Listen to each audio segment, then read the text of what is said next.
Assalamualaikum warahmatullahi wabarakatuh. Waalaikumsalam warahmatullahi wabarakatuh. Pada kesempatan ini kita akan menyaksikan sebuah pertunjukan cerpen, membaca cerpen dengan judul Perempuan Bunga Kertas, karya Yeti Aka yang akan dipresentasikan oleh kelompok SAR. Oke, kita berikan aplaus bersama di kelompok SAR. Kami dipersilakan.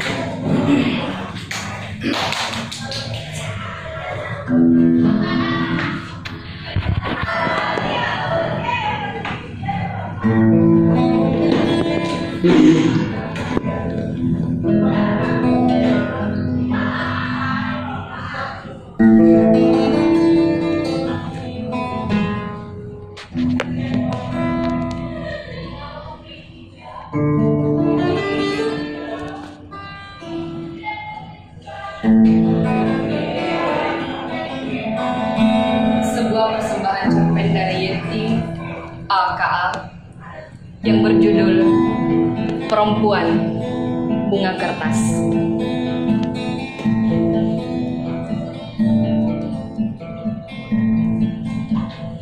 Tahukah kamu mengapa perempuan bunga kertas itu memecahkan kedua bola matanya hingga membuat dia terlempar dari satu ruas jalan ke ruas jalan yang lain, dari satu keramaian ke keramaian yang lain, bahkan dari satu lelaki ke lelaki yang lain?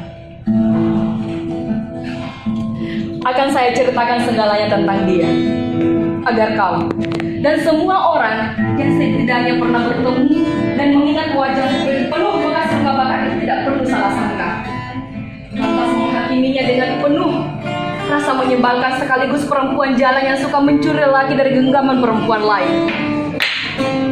Lebih-lebih belakangan ini, ketika udara dingin penghujan mulai menghampiri tubuh-tubuh perempuan berbungkus kardus di pinggir jalan yang sepi tanpa lelaki, malam-malam yang keparat yang dapat membuat seseorang menunjukkan rasa cemburu tanpa malu, dan dia telah menjadi pusat rasa cemburu itu.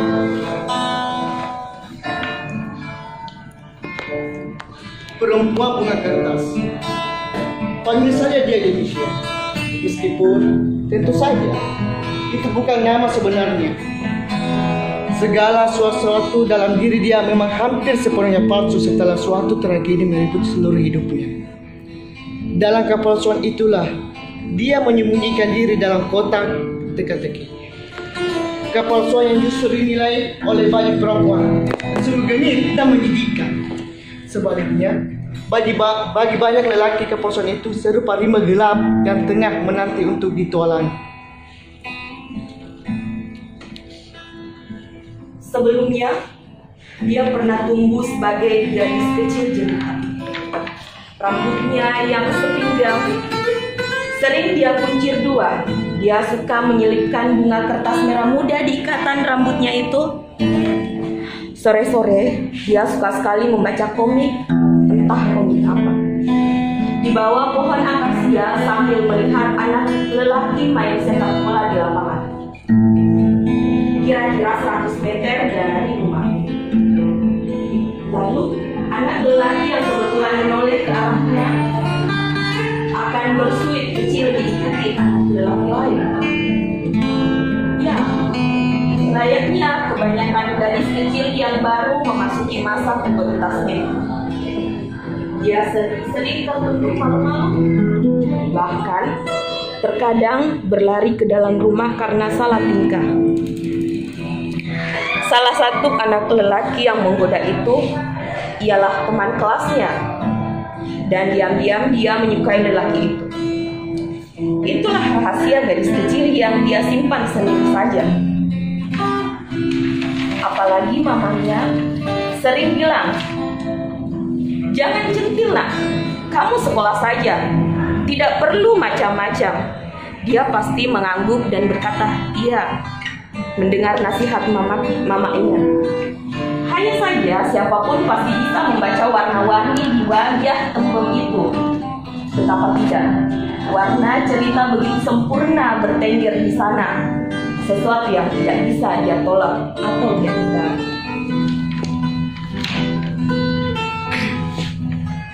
Setamat SMP, dia tidak lagi satu sekolah dengan lelaki yang dia sukai itu.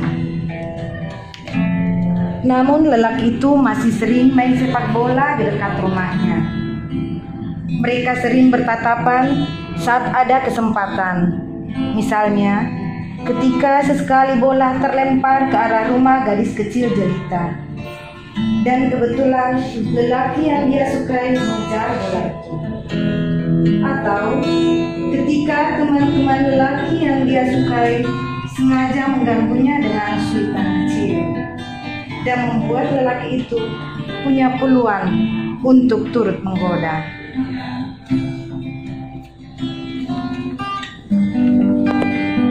Semua itu terjadi tanpa pembicaraan, tanpa jadi apa-apa. Sebentar saja, ibarat mimpi yang terus bersambung-sambung dari waktu ke waktu, dan gadis kecil itu sudah berenang dalam mimpinya sendiri. Tentang seorang pemuda tampan yang akan membawa lari seorang gadis yang terkurung dalam rumah tanpa kebahagiaan ke sebuah rumah lain yang penuh dengan bunga kertas merah muda. Kemudian mereka punya anak lelaki, kemudian mereka punya anak lelaki yang lucu, dan dia akan berkata pada anaknya, "Bicaralah pada mama tentang teman sekolah yang kau sukai, sayang. Begitulah rahasia dengan mama." Bukankah dia sering tertawa sendiri jika memikirkan mimpi betapa dia harus sendiri seorang kawan bagi anak-anaknya, sesuatu yang sengaja dia tebus dari hubungan dia dan bapaknya yang sangat beranjak diam begitu saja. Dan mimpi itu nyaris mendekati kenyataan. Ketika itu malam terang bulan, lelaki bekas teman sekolahnya itu tiba-tiba datang ke rumahnya, mengajaknya menonton bioskop. Kencan pertama, dan hanya berdua saja.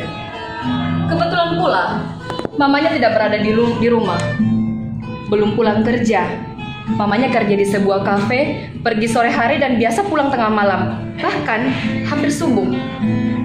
Gadis kecil melompat-lompat kegirangan, seolah-olah mendapat kesempatan untuk melakukan permainan yang sangat berbahaya. Dia membayangkan mamanya akan mati berdiri jika dia tidak mendapati dirinya dalam kamar saat mamanya pulang kerja.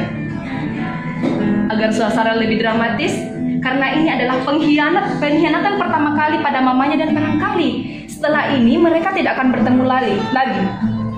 Lalu dia meninggalkan sebuah surat kecil dan dia lipat menyerupai seekor burung. "Mama, aku kencan malam ini. Tidak perlu menunggu. Mungkin aku tidak pulang." Kemudian gadis kecil itu sudah berada di bioskop bersama lelaki bekas teman sekolahnya, yang dia harapkan akan membawanya pergi untuk selama-lamanya, meninggalkan mamanya yang tidak pernah mau mendengar cerita apapun darinya. Padahal dia selalu membawa kisah setiap pulang sekolah. Dan dalam sekejap, mereka terjebak dalam permainan cinta. Lelaki bekas teman sekolahnya itu telah menciumnya sebelum film di layar dimulai. Bahkan tanpa lebih dahulu memintanya untuk menjadi pacar. Keterlaluan, memang, pikir gadis kecil itu. Tapi dia tak peduli lagi. Juga ketika lelaki bekas teman sekolahnya itu memintanya untuk melupakan segala rencana mereka menikmati sebuah film komedi dramatis.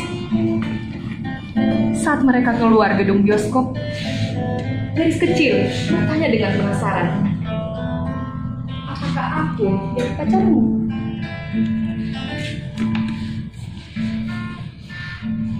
Lelaki itu memandang bola mata gadis kecil, menarik tangannya, lalu mereka sudah berciuman lagi di bawah pohon di pinggir jalan. "Bisakah kau membawaku pergi dari rumahku, mamaku ke tempat yang paling jauh, lalu kita memilih rumah sendiri yang dipenuhi bunga kertas merah muda, anak-anak yang lucu, dan kita akan berkata pada anak, berceritalah pada kami tentang teman sekolah yang kau sukai. Sayang, berbagilah rahasia." Lelaki bekas teman sekolahnya tertawa ganjil setelah ketakutan. "Kita masih kecil, jangan bermimpi macam-macam. Ini semua hanya main-main, katanya dia.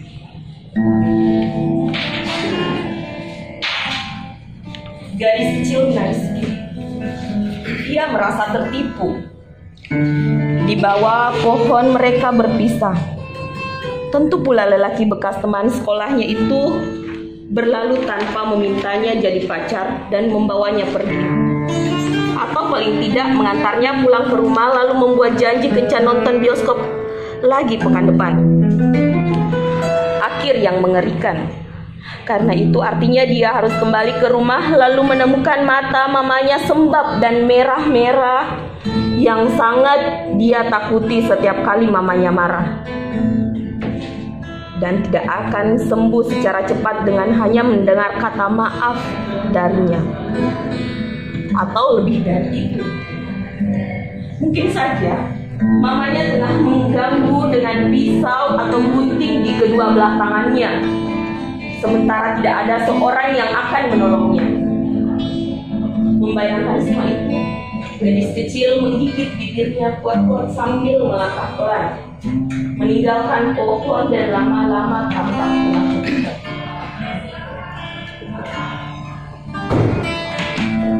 Sebentar lagi dia akan berada di pintu rumahnya.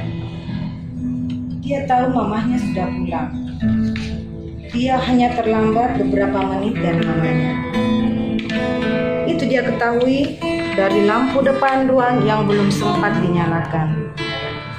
Setiap pulang kerja, hal yang pertama yang dilakukan mamanya memang pergi ke kamar dia, mengecek apakah dia sudah tidur atau belum. Setelah itu, barulah menyalakan lampu ruang. Di ruang depan itu, biasanya mamanya duduk di sofa panjang, menghabiskan waktu setengah jam untuk melepas penat atau sedikit bersantai. Tidak jarang, mamanya tertidur sebentar di sana. Namun kali itu, dia justru mendengar teriakan Faro dari mamahnya di dalam rumah. Barangkali mamanya baru saja selesai membaca surat kecil yang dia tinggalkan di atas tempat tidur, persis di atas boneka beruang raksasa. Gadis kecil dapat berada di mulut pintu ketika dalam waktu hampir bersamaan mamanya menghambur keluar, menemukan dia gemetar. Mamanya memukulnya 3 atau 5 kali pukulan tepat di pantat, sebelum akhirnya dia digiring ke kamar hukuman dan dikunci dari luar. Gadis kecil sangat benci kamar hukuman, sebab ada banyak kecoa dan tikus yang berkeliaran di pikirannya, melubangi kepala, merobek-robek segala sesuatu yang ia simpan di sana. Kemudian mendadak hiruk-pikuk terdengar dari arah luar. Rumah terbakar, sementara gadis kecil berada di dalam kamar yang terkunci. Kematian itu, dia sudah bayangkan amat dekat ketika mamanya masuk ke dalam kamar dan menggigilnya untuk keluar. Bisa di bawah pohon akasnya dikelilingi oleh orang-orang yang sama-sama mereka kenal. Mamanya tidak bisa bertahan dengan luka bakar di sekujur tubuh, sementara dia dengan cacat di wajah dan sebagian tubuh yang dia akan bawa seumur hidup. Apakah dia bahagia? Dan karena terbebas dari kematian, lalu dia bisa mencintai mamanya dalam kenangan sebab mamanya telah menyelamatkan segumpal mimpi di dadanya. Tidak, dia tidak berpikir begitu. Baginya, mamanya justru telah memberi hukuman lebih berat dan telah membiarkannya dia hidup, membuat dia menangis berhari-hari bila teringat lelaki bekas teman sekolahnya yang tampak telah menciumnya tanpa meminta dia menjadi pacar, lalu meninggalkan tanpa membuat janji untuk bertemu lagi. Ya, gadis itu pun menghibur dirinya dengan memelihara cinta dan kebencian hingga dia tumbuh dewasa. Setiap hari, dia mengikuti lelaki bekas teman sekolahnya itu, menyaru jadi apa saja.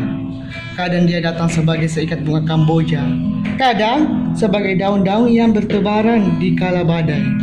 Malah dia juga datang menjelma laut dan ombak-ombak pasar. Semakin hari, perasaannya tidak terkendali. Dia kejar-kejar oleh sesuatu yang sangat gelap dan aneh. Keputusan yang bisa membuat seseorang jadi gila. Maka, Suatu hari orang-orang dikejutkan kenyataan bahwa perempuan ini telah memecahkan bola matanya. Dengan tanya sendiri peserta lagi bekas teman sekolahnya bertanya, "Maaf, matamu mengingatkan aku pada seseorang. Apakah kita pernah bertemu di masa lalu?" Begitulah, perempuan itu mulai hidupnya di jalanan. Kemana-mana, dia membawa mimpi tentang pemuda tampan yang tak lain adalah lelaki bekas teman sekolahnya yang telah mencium di masa lalu tanpa memintanya dia menjadi pacar terlebih dahulu. Dalam kebutaan, mimpinya justru hidup dan lebih dekat. Lantas dia telah memberikan tangannya kepada satu lelaki ke lelaki yang lain dan membayangkan mereka sebagai lelaki bekas teman sekolah yang tengah membawanya pergi menuju rumah yang dipenuhi dengan bunga kertas merah muda. Adakah itu bisa menjadi alasan seseorang, terutama perempuan-perempuan yang kesepian ditinggalkan lelaki, melempari dengan rasa kebencian sementara dia tampak begitu malang? Lihatlah, mata buta yang setiap saat mengeluarkan air bening itu seolah-olah ingin menunjukkan betapa dia pernah hidup sebagai gadis kecil yang jelita dengan senyum semanis jambu. Dan seharusnya membuat seseorang tidak mungkin tega merampas-rampas perasaan yang getas, apalagi sampai melukai hatinya yang penuh rencana jahat. Sekarang sudah bertahun-tahun